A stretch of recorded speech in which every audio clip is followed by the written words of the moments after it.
तो यहाँ पे उन्होंने देखो, here is a part of this observation table, यहाँ पे उन्होंने जो अवलोकन किया था ना उसका यहाँ पे उन्होंने ये टेबल है वो बनाया हुआ है। तो यहाँ पे number of food items and time taken for digestion, मतलब पचाने के लिए कितना समय लिया। इन द स्टमक, पेट के अंदर, और यहाँ पे in the glass with digestive juices, और प्याले के अंदर उन्होंने, मतलब ग्लास के अंदर उन्होंने कितना टाइम लिया। तो यहाँ पे फर्स्ट फूड आइटम है अनबॉइल्ड मिल्क, जो मतलब कच्चा दूध होता है ना वो। तो स्टमक के अंदर 2 आवर्स 15 मिनट्स लिया, मतलब हमारे जो स्टमक के अंदर उससे डाइजेस्ट होने में 2 घंटे 15 मिनट लगते हैं, जबकि ग्लास के अंदर उससे 4 आवर्स 45 मिनट्स लगते हैं। देन है बॉइल्ड मिल्क, यानी कि गर्म किया हुआ दूध, तो उसे हमारे स्टमक के अंदर डाइजेस्ट होने में 2 आवर्स लगते हैं, और ग्लास के अंदर 2 hours 15 minutes, sorry 4 hours 15 minutes लगते हैं। देन है थर्ड है फुल बॉइल्ड एग, मतलब पूरा जो उबाला हुआ अंडा होता है ना वो हमारे स्टमक के अंदर उसे डाइजेस्ट होने में 3 आवर्स 30 मिनट्स लगते हैं, और ग्लास के अंदर 8 आवर्स लगते हैं। देन है हाफ बॉइल्ड एग, मतलब आधा जो मतलब जिसे हम अध कचरा बोलते हैं ना, इस तरीके से जो बाफा हुआ अंडा रहता है ना वो, तो हमारे स्टमक के अंदर 3 आवर्स लेता है, और ग्लास के अंदर 6 आवर्स 30 मिनट्स लेता है। देन है रो एग्स एंड बैटन, यानी कि कच्चा एग या फिर फ्राइड वाला जो एग होता है, मतलब बैटर यानी जो टूटा हुआ जो एग होता है वो, तो हमारे स्टमक के अंदर 2 आवर्स, ग्लास के अंदर 4 आवर्स 15 मिनट्स लेता है। देन है रो एग, यानी जो कच्चा अंडा होता है वो हमारे स्टमक के अंदर 1 आवर्स 30 मिनट में डाइजेस्ट होता है, और ग्लास के अंदर 4 आवर्स में डाइजेस्ट होता है। देन है so what does our stomach do, तो अपना जो स्टमक होता है वो क्या करता है। Doctor Beaumont did many experiments and found out many secrets about digestion. He found that food digests faster in the stomach than outside. Did you notice this is in the table? मतलब doctor ब्यूमेंटो ने मतलब बहुत सारे experiment किए थे, और उन्होंने digest के लिए बहुत सारे जो सीक्रेट्स है उसे बताया था। उन्होंने देखा कि जो फूड है वो स्टमक के अंदर है वो मतलब फटाफट डाइजेस्ट हो जाता है, वो हमने ऊपर कोष्टक के अंदर भी देखा है। Our stomach churns that food is digesting is the doctor also so that the food did not digest properly when Martin was said. He also found that the juice in our stomach is acidic. Have you had of anyone talking about acidity, especially when what person has not eaten well or the food is not digest properly? हमारा जो stomach है वो क्या करता है, हमारे शरीर के अंदर जो फूड है ना उसको डाइजेस्ट करने के लिए होता है। जो डॉक्टर है वो भी कहते हैं कि जब मार्टिन जब मतलब सैड होता है तो उसका जो खाना है वो अच्छे से उसके शरीर के अंदर डाइजेस्ट नहीं होता है। और आपने भी देखा है कि जो जूसेस हमारे स्टमक के अंदर होते हैं वो एक एसिडिक होते हैं।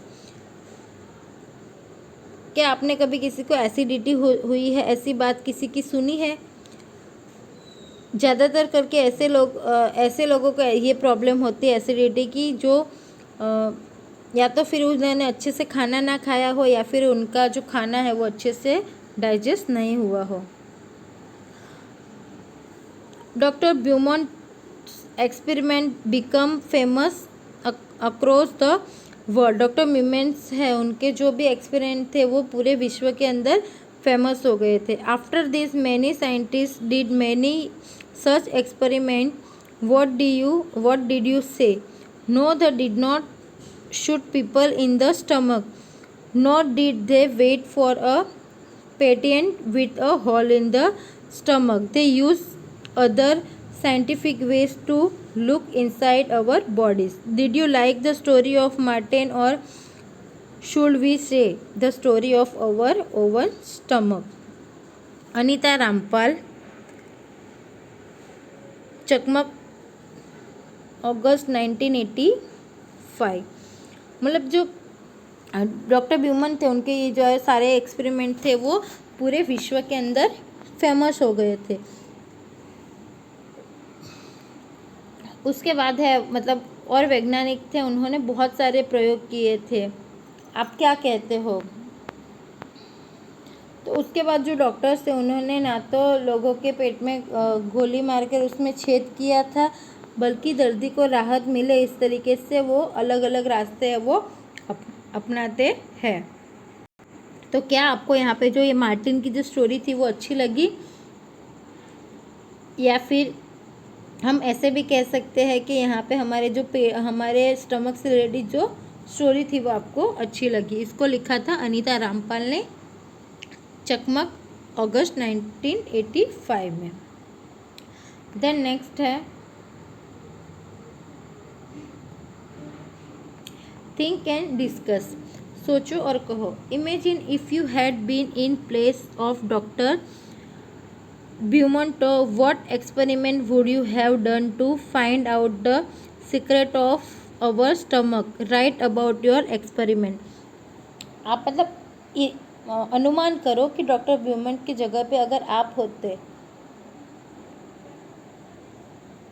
तो आपने हमारे जो स्टमक है उसके जो सीक्रेट है उसको जानने के लिए क्या किया होता। आपके जो एक्सपेरिमेंट है वो आपको यहाँ पे लिखना है। तो चलो हम देख लेते हैं। तो स्टूडेंट्स आप यहाँ पे आंसर लिख सकते हैं कि if I were in place of doctor Beaumont I would have done experiment with milk and milk products. That is I would have taken out some digestive juice from Martin stomach and keep quickly content of this juices in 3 and cheese in all the 3 glasses and checked out which digest first. I would also have done experiment with different types of milk available, full cream, standard and toned। मतलब मैं भी अगर doctor Martin की जगह पे होता तो मैं भी ऐसे बहुत सारे जो है वो जूसेस है उसको लेकर, जो सॉल्यूशन है जूसेस है उनको, एसिड है उनको लेकर अलग अलग मिल्क के जो एक्सपेरिमेंट है वो करता और देखता कि किसमें फास्ट डाइजेशन होता है। देन नेक्स्ट क्या है? देन नेक्स्ट यहाँ पे है good food and good health, मतलब अच्छा खाना और अच्छी तंदुरुस्ती। Doctor Aparna has 2 patient, Rashmi and Kailash. Doctor Aparna है उसके 2 मतलब पेशेंट हैं, एक है रश्मि और एक के Kailash. Doctor Aparna talk to them to find out more about them, read what the doctor found. मतलब जो डॉक्टर अपर्णा है वो उनके बारे में ज़्यादा नहीं जानती है, तो वो उनके बारे में ज़्यादा जानने के लिए उनके साथ बात करती है। तो डॉक्टर है वो क्या जानना चाहती है, तो चलो हम देखते हैं। तो यहाँ पे देखो ये जो रश्मि है और यहाँ पे ये कैलाश है। तो जो रश्मि है वो 5 इयर्स की है। सी लुक्स अबाउट 3 इयर्स ओल्ड। मतलब वो रश्मि है वो 5 इयर्स की है, पर उसे जब देखते हैं, ये देखो ये 5 इयर्स की है, ये रश्मि जो है वो 5 इयर्स की है, पर जब देखते हैं तो वो 3 साल की हो ऐसे लगती है। She has very thin arms and legs and a pot belly. She often falls sick. मतलब वो 3 साल की हो ऐसी लगती है, उसके हाथ पैर है वो बहुत ही छोटे मतलब एकदम पतले पतले से है, और उसका पेट है वो भी लाइक का पोट यानी कि मटके की तरह लगता है, और वो बार बार बीमार होती रहती है। She always feel tired and can not go to school regularly. She does not have the strength even to play. वो हमेशा ही थकी थकी हुई रहती है, और वो मतलब रेगुलर स्कूल भी नहीं जा सकती है, और उसको उसमें खेलने के लिए ताकत भी नहीं है। Food, she is lucky if she can get a little rice और one roti to eat in the whole day. वो दिन में एक, मतलब उससे अगर दिन में खाने के लिए थोड़े से चावल और एक रोटी मिल जाए तो उसका दिन उसके लिए अच्छा रहेगा। देन यहाँ पे है, ये है कैलाश। वो कितने ईयर्स का है? 7 ईयर्स का है। He looks older than his age. वो उसकी उम्र से बहुत बड़ा लगता है। His body is fat and flabby. उसका जो शरीर है वो बहुत ही मोटा और फ्लैबी यानी जो बेडोल है, मतलब दिखने में कुछ कोई आकार ही नहीं इस तरीके से लग रहा है। He has pain in his legs. उसके लेग्स है उसमें हमेशा दर्द रहता है। He is not very active. और वो बहुत एक्टिव भी नहीं है। He goes to school by bus and spend many hours watching TV. मतलब वो बस के द्वारा स्कूल के अंदर जाता है और कई घंटे तक टीवी ही देखता रहता है, मतलब कि वो चलता नहीं है, वो बहुत ही आलसू है। He does not like eat home cook food like dal, rice, vegetables and roti. The only things he finds tasty और chips, burger, pizza and soft drink from the market. उससे घर का बना हुआ खाना या दाल चावल है, सब्जी रोटी है, वो बहुत उसको अच्छा नहीं लगता है। उसे सिर्फ बाज़ार से मिली हुई लाई गई वो चीज़, बर्गर, पिज़्ज़ा या सॉफ्ट ड्रिंक यानी जो ठंडा पीना होता है वही अच्छा लगता है। उसकी वजह से वो उसकी एज है उससे भी वो बड़ा लगता है। तो doctor Aparna measure the height and weight of both the children. Then she told them there is only one treatment for both your problems, proper food. मतलब डॉक्टर अपर्णा है, उन्होंने दोनों बच्चों की हाइट और वज़न देखा। उसके बाद उन्होंने कहा कि तुम दोनों के लिए एक ही इलाज है, वो है प्रॉपर फूड यानी योग्य आहार लेना, वही आपके लिए अच्छा है। मतलब जो रश्मि है वो कम खाना खाती है, उसकी वजह से उसकी बॉडी नहीं बनी, जबकि जो कैलाश है वो ज़्यादा खाना खाता है और फ्राइड फूड्स ज़्यादा खाता है, उसकी वजह से उसकी जो हेल्दी है वो उसकी एज से भी ज़्यादा लगती है। देन नेक्स्ट क्या है? देन नेक्स्ट यहाँ पे discuss why do you think Rashmi could eat only one roti in the whole days. क्या आपको क्या लगता है कि रश्मि पूरे दिन के अंदर एक ही रोटी खा सकती होगी? देन है do you think Kailash would like games and sports. क्या आप सोच सकते हो कि जो कैलाश है उसको मतलब जो गेम्स खेलनी है वो अच्छी लगती है? देन है what do you understand by proper food. योग्य आहार के बारे में आप क्या समझे? उसके बाद है Y do you think that the food of Rashmi and Kailash was not proper. आपके विचार से जो रश्मि और कैलाश है उनका जो मतलब उनका जो खाने का तरीका है वो प्रॉपर क्यों नहीं है? तो चलो हम देख लेते हैं। तो स्टूडेंट्स यहाँ पे हमारा पहला क्वेश्चन था कि why do you thinks Rashmi could eat only one roti in a whole day. तो Rashmi belong to a poor family, मतलब जो रश्मि है वो पुअर फैमिली यानी गरीब फैमिली से बिलोंग करती है। That is way she could eat only one roti in a whole day. क्योंकि वो गरीब फैमिली से, उसके लिए वो दिन भर में एक ही रोटी है वो खा सकती है। देन है do you think Kailash would like games and sports. क्या आप सोच सकते हो कि कैलाश को गेम्स खेलना अच्छा लगता है? तो no, I don't think so because had he been interest in sports his body would not have been fat and flabby. कि नहीं, हमें नहीं लगता है कि उसे खेलने में इंटरेस्ट होगा, क्योंकि अगर उसे खेलने में इंटरेस्ट होता तो उसकी जो बॉडी है वो ऐसी मतलब मोटी और बेडोल नहीं होती। देन है what do you understand by proper food. कि प्रॉपर फूड के बारे में आप क्या समझे?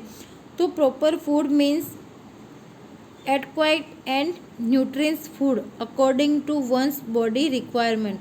मतलब प्रॉपर फूड यानी कि जो जिस फूड में से हमें प्रॉपर न्यूट्रिएंट्स मिल सकते हैं हमारी बॉडी के लिए, उसे कहते हैं proper food.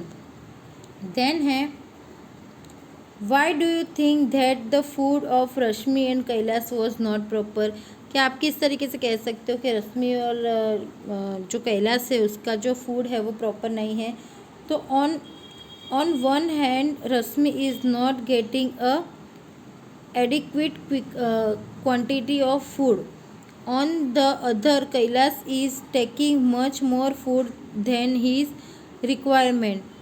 Future, instead of home cooked food like dal, rice, vegetable and roti, he is eating chips, burger, pizza and soft drinks which are harmful for the body. क्योंकि जो रश्मि है उसको दिन भर में एक ही रोटी मिलती है जो उसके शरीर के विकास के लिए बहुत ही कम है, जबकि जो कैलाश है वो घर का खाना नहीं खाता है और बाहर के चिप्स बर्गर्स वो ऐसे हार्मफुल जो चीज़ें होते हैं वो ज़्यादा खाता है, जिसकी वजह से हम कह सकते हैं कि उन दोनों का जो मतलब जो खाना है वो प्रॉपर नहीं है। तो नेक्स्ट क्या है वो हम देखते हैं। देन नेक्स्ट यहाँ पे फाइंड आउट, यहाँ पे आपको ढूंढना है। Talk with your grandparents और elder peoples and find out what they ate and what work they did when they were of your age. मतलब आपको आपके जो ग्रैंड पेरेंट्स हैं यानी कि दादा दादी है या फिर आपके घर के जो बड़े हैं उनसे बात करना है और उनसे पूछना है कि वो जब आपकी एज के थे तब वो क्या खाते थे और क्या काम करते थे। Then and now think about yourself, your daily activity and daily diet. अब आपको आपकी जो रोज़ की जो क्रिया है, आपका रोज़ का जो खाना है उसके बारे में बात करना है। देन है आर दे सिमिलर और different from what your grandparents did and ate. आपको फिर अपने जो डेली का आपकी जो दिनचर्या है उसके बारे में आपको आपके जो दादा दादी के आहार और उसकी जो क्रिया है उससे अलग है कि नहीं वो देखना है। देन है proper food every child's right है, योग्य आहार है वो हर एक बच्चों का हक है। You have read about 2 children, one is Kailash who does not like home made food, the others one is Rashmi who does not even get one proper meal a day. About half the children in your country are like Rashmi. They do not get enough food that they need to grow and develop properly. These children are weak and sickly, but it is the right of every child to get proper food. मतलब कि आपने यहाँ पे 2 बच्चों की story देखी जिसमें एक है कैलाश जिसको घर का खाना बना हुआ खाना अच्छा नहीं लगता है और दूसरी है जो रश्मि, उसे दिन में एक समय का खाना भी अच्छे से नहीं मिलता है। हमारे देश के अंदर ऐसे बहुत सारे बच्चे हैं जो रश्मि के जैसे हैं जिनको उनका पूरा विकास होने के लिए उनको योग्य आहार है वो नहीं मिलता है, जिसकी वजह से वो बच्चे हैं वो एकदम कमज़ोर या बीमार रहते हैं। लेकिन प्रॉपर फूड मिले ऐसा हर एक बच्चों का हक होता है। देन नेक्स्ट क्या है। देन है यहाँ पे read about this story in Kalahandi district in Odisha. Odisha के कालहांडी जिले के बारे में यहाँ पे एक स्टोरी दी गई है। तो चलो हम वो सोचते हैं। यहाँ पे देखो, यहाँ पे ओडिशा की एक स्टोरी दी गई है। तो यहाँ पे स्टोरी में है Gautami is 30 years old. Gautami works in the fields of rich farmers. For all her hard work, she gets paid very little. So little that she cannot even buy enough rice to feed her family. मतलब यहाँ पे जो गौतमी है वो 30 साल की है। मतलब गौतमी है वो एक पैसेदार किसान के यहाँ खेत में काम करती है। वो बहुत मेहनत करती है पर उसके बदले में उसे थोड़े से ही पैसे मिलते हैं।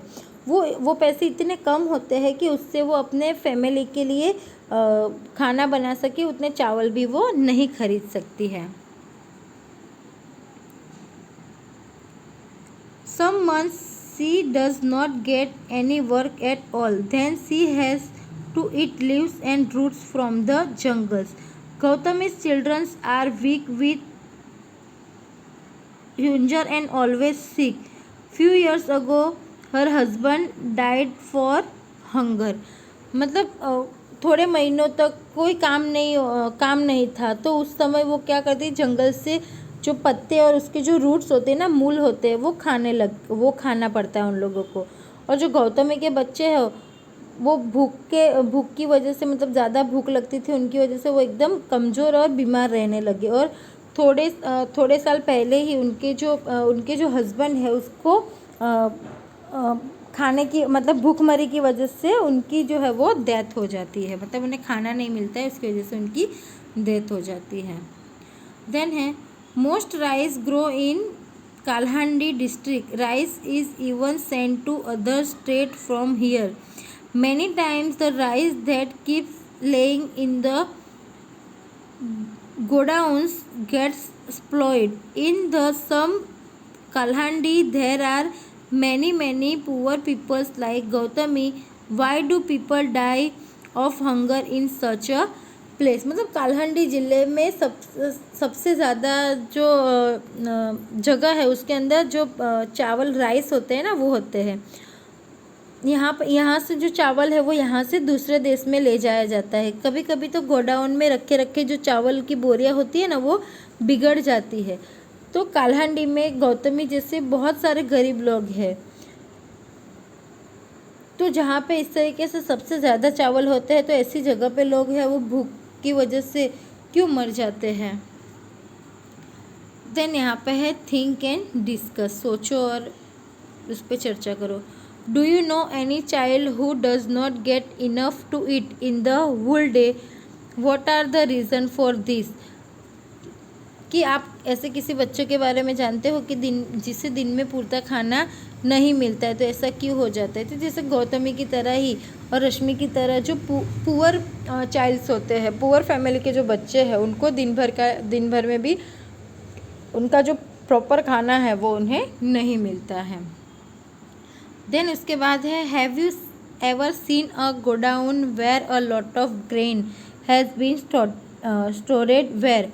मतलब कि क्या आपने कभी कोई गोडाउन देखा है जहाँ पे जो ग्रेन है, मतलब अनाज है, उसका संग्रह किया जाता है, और कहाँ?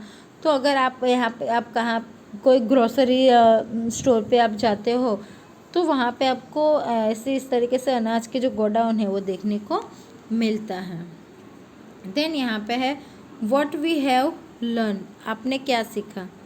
Y can you not taste food properly when you have a cold?